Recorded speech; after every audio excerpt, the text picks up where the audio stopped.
muitas vezes o risco de câncer de mama. Todo mundo fala muito do cigarro, né? Mas no caso do câncer de mama, a bebida alcoólica, o risco aumenta muito mais do que o tabaco. Falta de atividade física. Quem aqui faz atividade física? Levanta a mão. Olha, muito bem, muito bem.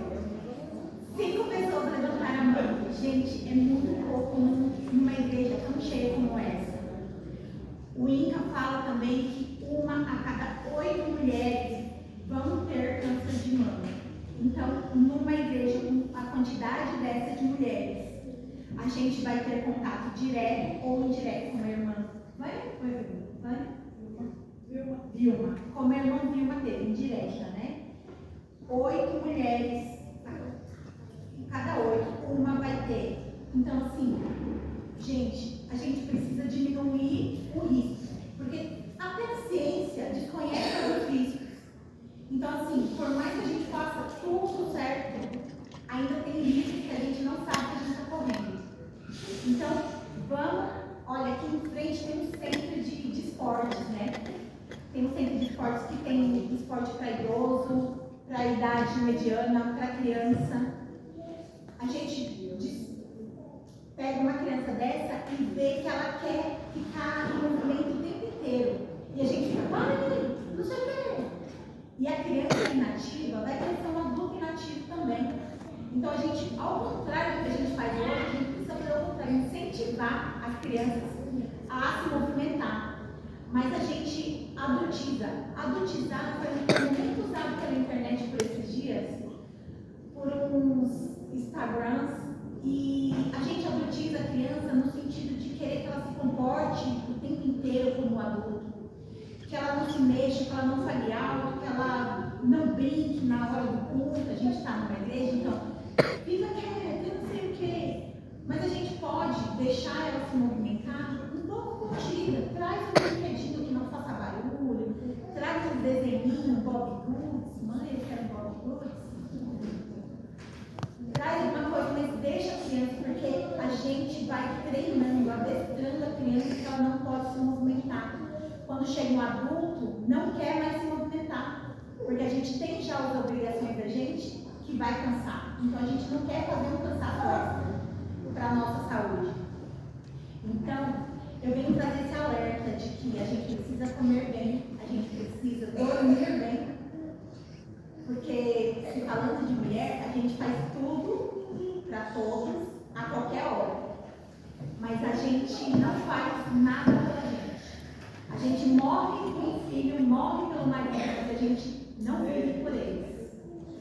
Porque viver é fazer a vida acontecer. Gratidão, pensamentos bons, se livrar de relacionamento tóxico, aquela amiga invejosa, aquele parceiro que não te respeita.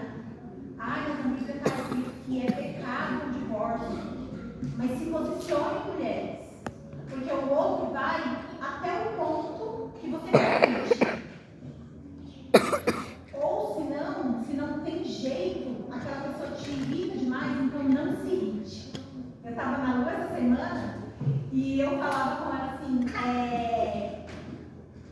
tem que controlar o estresse. Aí ela virou o olhinho assim, mas assim, a gente tem que se posicionar. Se o outro não nos respeita, a gente precisa se dar o respeito e se manter à distância. Não permitir que o outro seja grosseiro. Vai ser grosseiro? Então me retira. Não precisa falar grosso. Não precisa ser uma mulher que perdeu a virtude. Não precisa ser desrespeitosa, mas se respeite. Porque a gente se desrespeita e depois fica com uma mágoa tão grande que aquilo ainda cientificamente não está comprovado. Mas estudos já comprovam que mulheres que são acolhidas, mulheres que são respeitadas durante o seu tratamento, elas têm um índice de cura maior. Então, o que me garante que o desrespeito antes da doença não ajuda a causa? Então, assim, a gente precisa saber tudo que a gente pode fazer e fazê-lo. Porque às vezes a gente até sabe o que fazer, mas a gente deixa para depois, deixa para depois. E aí, quando a gente é acometida daquele susto de uma doença que pode nem ser só o câncer de mama, um diabetes, uma pressão alta, um AVC, tudo isso a gente pode e precisa tomar algumas atitudes com respeito ao nosso corpo, porque o nosso tema hoje é o meu corpo é o templo do Espírito Santo. Está escrito em 1 Coríntios 6, 19 e 20, que nós somos o templo do Espírito Santo. Então, cuidar desse templo, cuidar desse corpo, é um ato de adoração. E não cuidar, o que é? É pecado. Não podemos deixar de cuidar. Como a gente não pode deixar de amar o próximo, a gente não pode deixar de amar o próximo como a ti mesmo. Como que a gente ama o próximo como a gente mesmo se a gente não cuida do tempo? A gente precisa cuidar. Eu trouxe umas bexiguinhas. Entregaram as bexigas?